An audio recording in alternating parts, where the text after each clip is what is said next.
ஏய் ஏய் எந்திரே எந்திரே. ஓ ஆதிராவா, நீயா?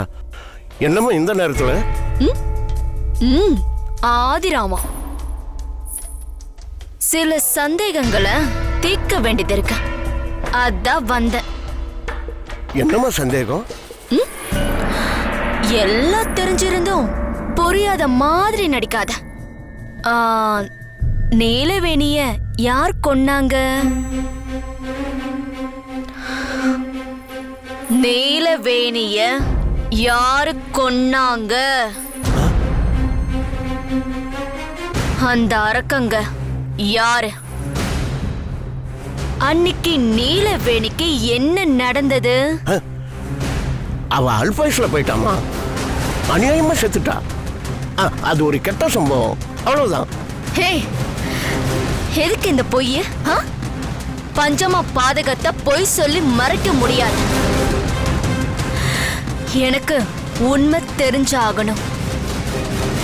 சொல்லு, நீலவேணிக்கு என்ன நடந்தது? அவளுக்கு தப்பா ஒண்ணும் நடக்கலமா. தப்பா ஒன்னும் நடக்கலையா? பூஜையை ஏத்துக்க வேண்டிய ஒரு நல்ல ஆத்மா என்ன கொன்னுட்டாங்கன்னு கதறுது.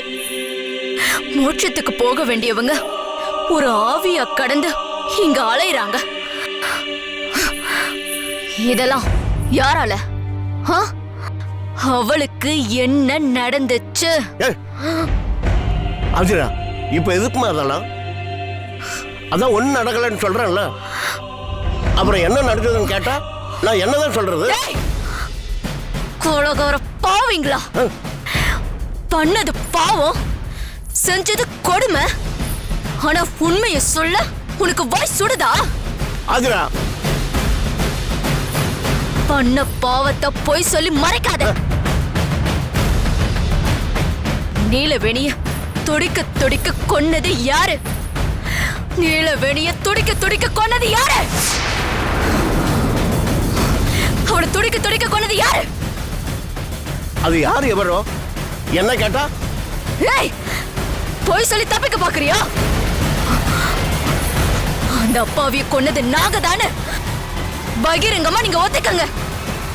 அவாண்டமா பேசாத. ஏய், யார் அபாண்டமா பேசுறது? அந்த கொலகார பாவிங்களே நீங்கதான். நீங்க தான் அவளை கொன்னீங்க. நீலவேணிய உங்க மகனுங்க தான் கொன்னானுங்க. உங்க மகனுக்கு தானே கொன்னானுங்க. உங்க மகனுக்கு தானே கொன்னானுங்க. மகனுக்கு தானே கொன்னானுங்க. சொல்லு. ஆதிரா, உனக்கு என்ன பைத்தியம் அப்படி இருக்கு? உங்களுக்கு தாண்டா பைத்தியம். உங்களுக்கு தான் பொக்கிஷ பைத்தியம், பொக்கிஷ பைத்தியம்.